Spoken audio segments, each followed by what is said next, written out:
Келіншектау сағымдары. Авторы Шерхан Мұртаза. Шілденің күні шаңқай түс болғанда батыстағы Келіншектау сағымданып, үздік-создық қимылдай бастайды.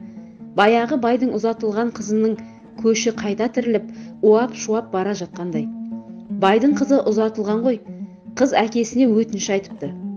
Менің жасауыма алтын шаңырақты, күміс уықты, ақ отау дайындатыңыз.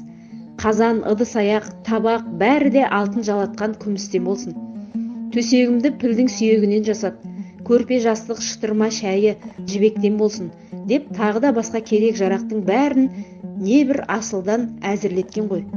Жасау мүлкі 40 түйеге артылып, қалыңдық көші шұбатылып жолға шыққанда, кенет байдың қызы көшті тоқтатып, әкесіне: «Әкетай-ау, біз бір нәрсені ұмытып кетіппіз ғой», дейді. «Нені, шырағым? Итаяқ алтыннан болмады ғой?»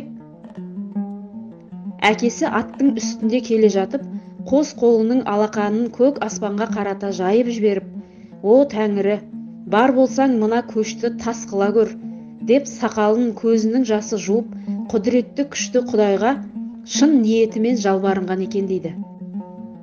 Әкенің қарғысы қатты, тілегі тәтті. Байғұс қыз келіншек болып келе жатып, лезде бүкіл көш ұзақтан ұзаққа созылып, қара тас болып қатып қалған ғой. Содан бері Келіншектау аталады. Күндіз оны сағым буып тұрады. Кешке жақын күн батарда Келіншектау алыстан ерекше ап-айқын көрініп, келбеттеніп, құдіреттеніп кетеді.